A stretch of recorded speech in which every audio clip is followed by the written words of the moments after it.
Hey guys, welcome back to the channel. I know it's been a little while, but I think I've got some cool content to share with you. So behind me you see the 84 Berlinetta that I bought back in February. If you caught the video about that, you'll know it was like, I don't know, 22 degrees or something like that the whole day. Went down to Virginia and picked it up.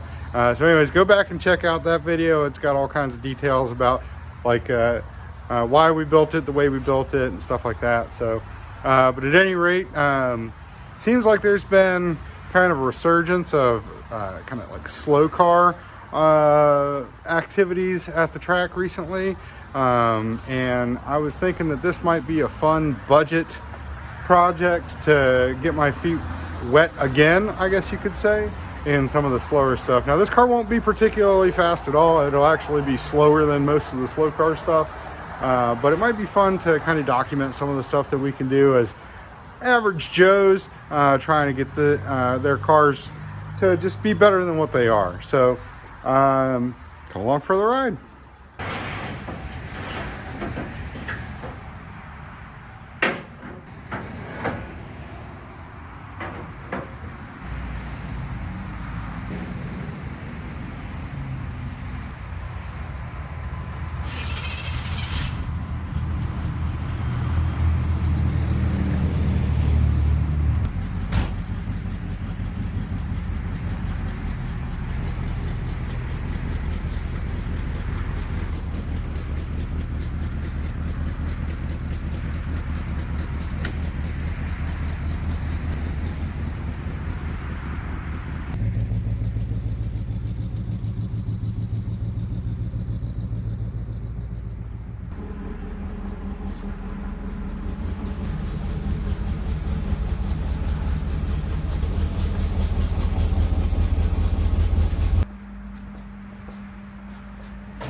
So there's quite a bit to be done on this car yet. I guess the big thing is kind of reminding myself exactly what we have here.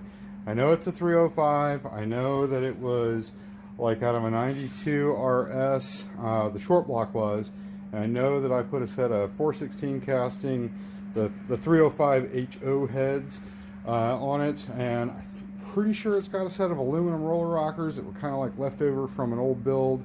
And then it's got the Holley low-rise Street Dominator, Street Dominator intake, which is kind of like the Performer, the Edelbrock Performer, which was more or less just an aluminum casting of a OE replacement. So the Edelbrock carburetor is not going to stay. I might kind of tinker with it to get it to run. I've got a bunch of Holley parts tucked away in a tote somewhere, and I'm going to pull that out and see what I can do. I know it's got a set of Hedman long tube headers on it. I know that the Y pipe that's on it was the very first Y pipe I ever built for a long tube header on a 3rd gen Camaro back in like 2006 or something like that. And I know that it hung low, and of course it got beat up. So I know it's got a 700R4 in it. I know it's got a 10 bolts in it. I don't think it's got, pretty sure it's not a posi. It's got drum brakes on it. I have no idea what ratio's in it. This car had a couple of different 10 bolts in it as we were, playing with it back in the day. I think that it may just be like a 273 or maybe a 308. So anyways, so we'll find that out. We'll dig into that part. So it does have the digital dash. It's pretty beat up. I'm not real sure exactly how much I'm going to try to save on that, or if I'm just going to throw some gauges in it or whatever. So, but at any rate, I guess the big thing right now, well, it's full of junk, so I'm going to have to clean up. So I'm going to clean up. Go ahead and get this rained out. Oh, these are always heavy.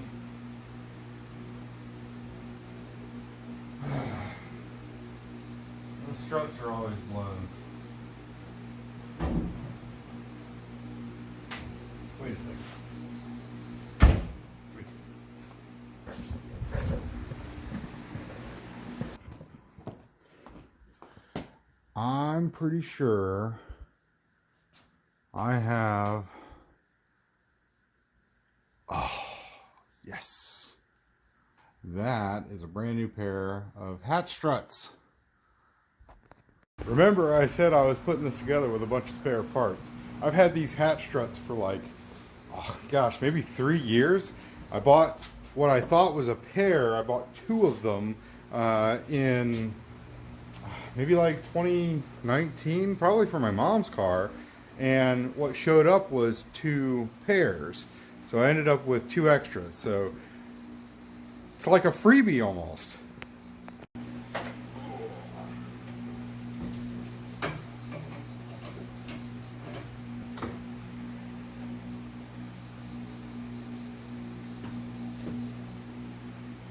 Man, I actually have the little covers for the strut, the Torx bit bolt at the bottom of the strut here.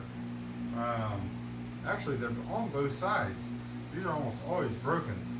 It's pretty faded. Not real sure what we're going to do with the interior plastics yet. They're, I mean, they're not as bad as some I've seen, but they're kind of rough.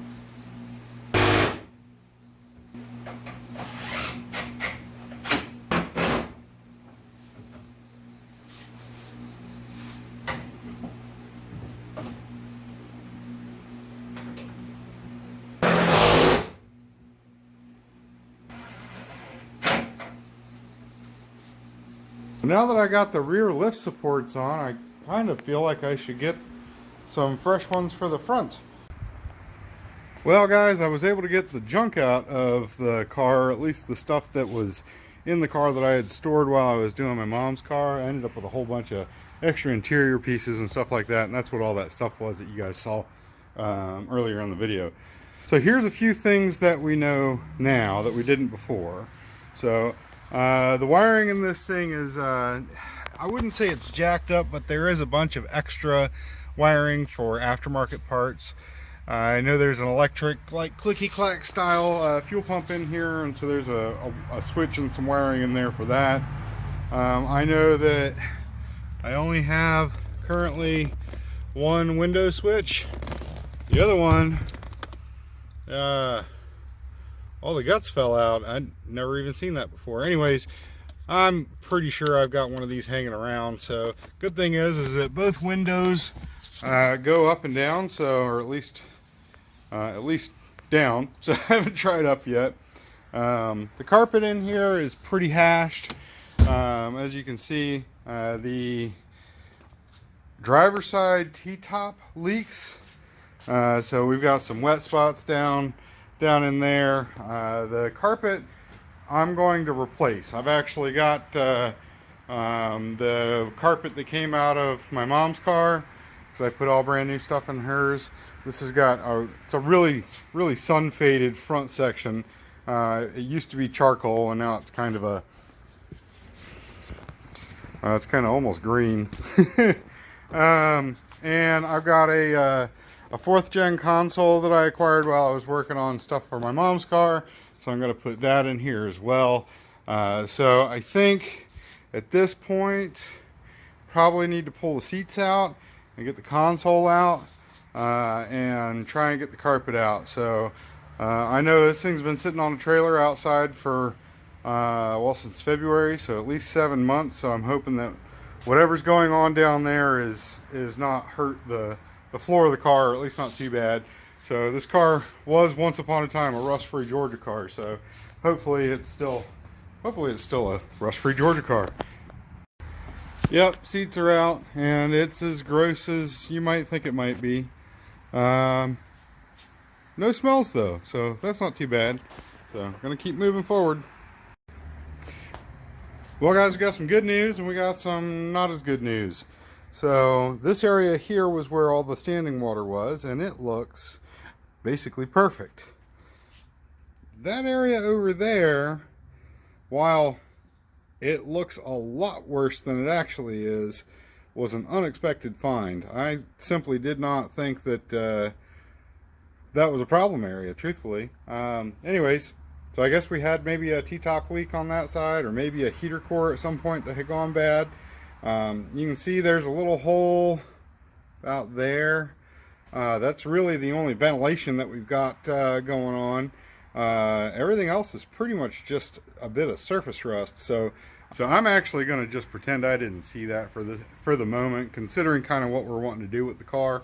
But knowing me, I will very most likely go back and wire wheel that all up, hit it with some kind of maybe a rust converter or something like that, patch the hole, and then, you know, put a little Krylon touch or something down on it. But anyways, so I'm pretty happy with the way that the floor looks and everything else. So next up, I'm going to let it dry a little bit, because there is still a little bit of moisture in some of the jute padding that's still stuck to the floor. So I'll let it dry, and then I'll put that new to me carpet in and start cleaning up the wiring, because that's quite the mess. It's almost unusable with the way it is right now.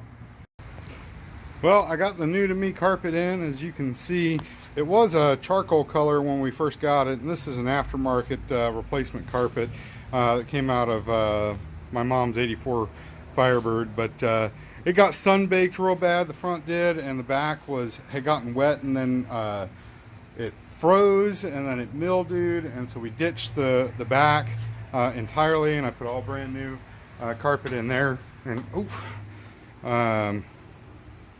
ow, just hit my leg on that. Anyways, so this carpet was available, so I vacuumed it out. I mean, like I said, it's sun baked pretty bad, but it doesn't look too bad. So I've also got the 4th gen center console in. So if you're not familiar with the 4th gen center console upgrade, I mean, I think most 3rd gen guys are, but this is a great way to get some cup holders in the car. I think it puts 4 cup holders in it altogether, because there's a cup holder that goes here on this trim piece, and there's 2 back there, and then there's one that hinges there. Well, I got the seats back in and got the new console kind of mocked in place, and the carpet's in. So things are looking a lot better now. The wiring is a lot less jumbled up. So I took all of the wiring, actually all of the aftermarket wiring that was in it, out, and I figured I would just reroute that stuff.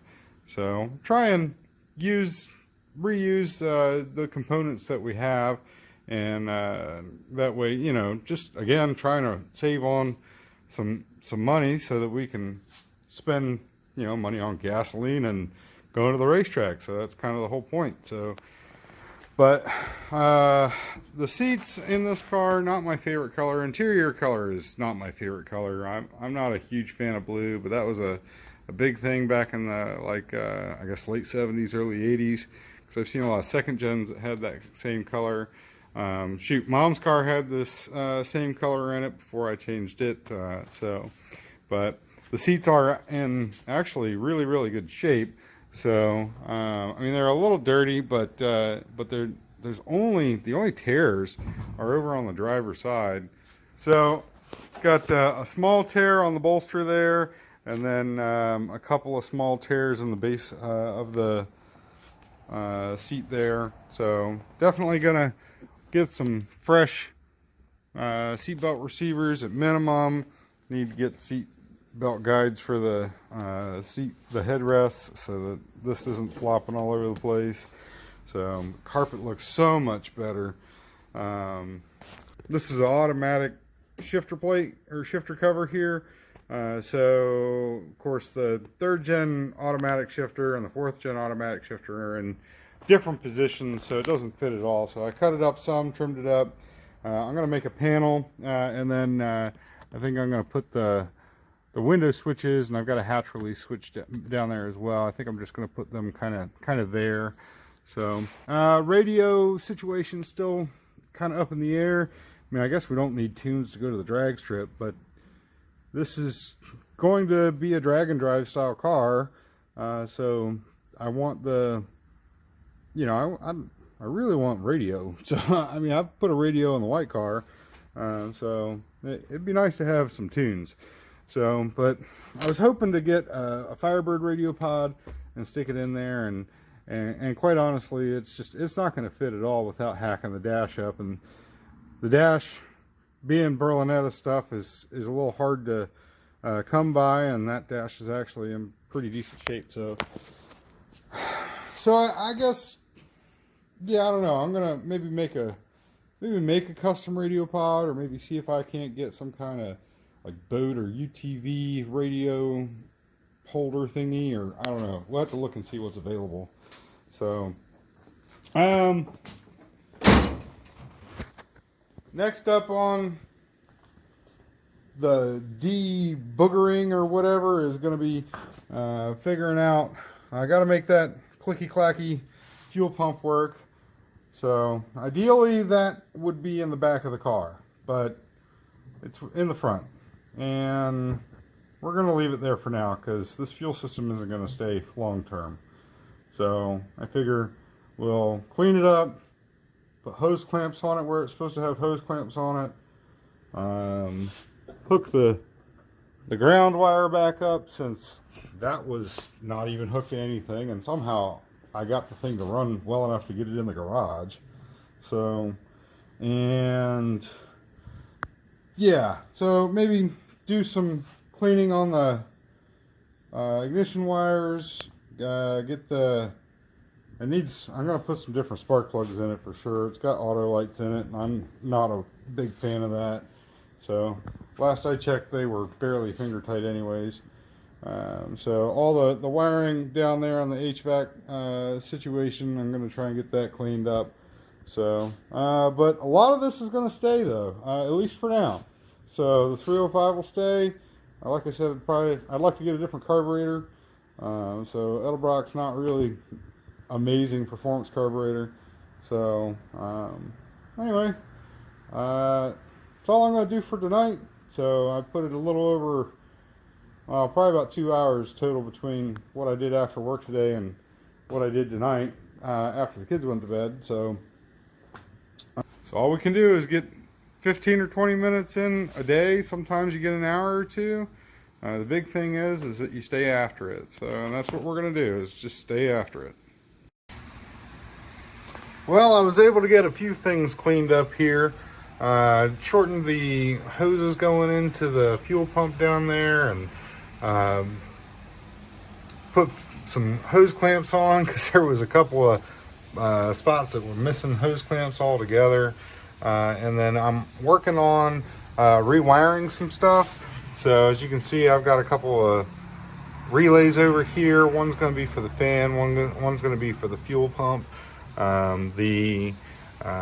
This is just, this fuse block here is just double side taped on because I'm not sure that this is how it's going to stay long term. I'm really just trying to get the thing to where it'll run but also be reliable, something that we could just leave like this. So, and of course I used mostly red wire because that's pretty much all I have.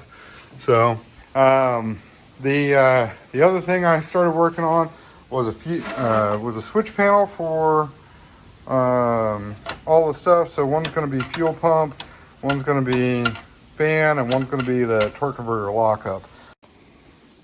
All right, I put it up in the air so I could get under here and take a look at this fuel pump situation. So definitely not my first choice, but it's what we got. So I went ahead and regrounded that to the engine block.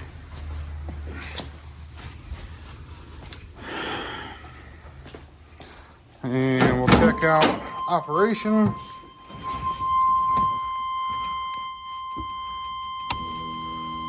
All right, fuel pump works.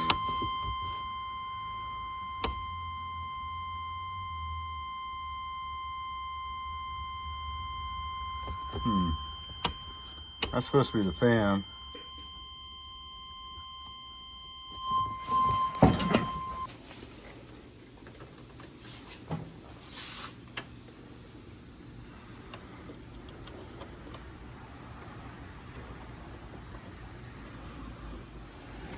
Oh, there it goes. Guess I just had to hold my mouth right. All right, fan's working.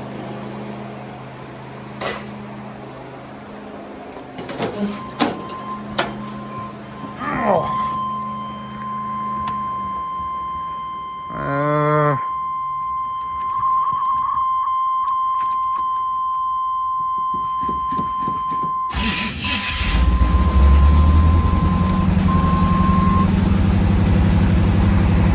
All right.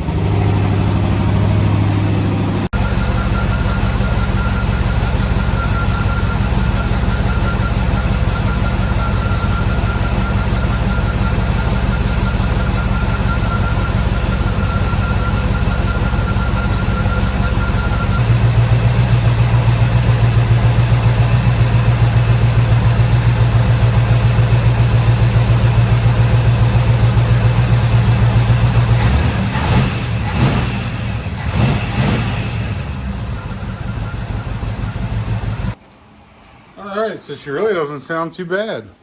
The timing was only at about 5 degrees before top dead center, before I put the timing gun on it.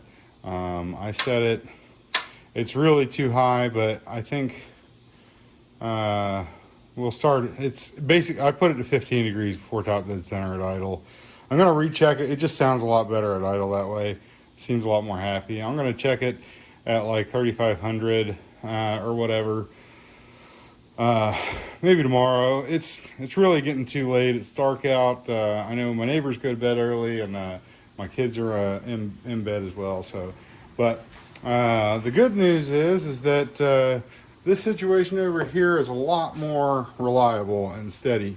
So I did pop a 20 amp fuse for the fan, which shouldn't have surprised me. So I put a 25 in there. It seems to be good to go for now. Fuel pump is clicky clack in, so that's good. And yeah, so I'm really happy with the way this with the way the switch panel turned out. So I think that's pretty clean. Looks pretty good. So I'll make another panel to cover up this area, and that'll have my window switches and stuff in it too. So very good. So I think I'm going to end off the video here. Honestly, like, the thing runs 100 times better than it did when I pulled it into the garage just last weekend. So I'm really happy with how things are turning out. Gonna keep pressing forward with trying to get some stuff cleaned up. So I may not film quite all of that because some of it's just quite boring. So a lot of, just dumb stuff like taking spark plug wires off, shortening them, putting them back on, so I need to get into there's a significant exhaust leak I got to figure out. But things are looking pretty good. So anyways, I'm hoping to get this thing out to the track maybe within the next couple of weeks.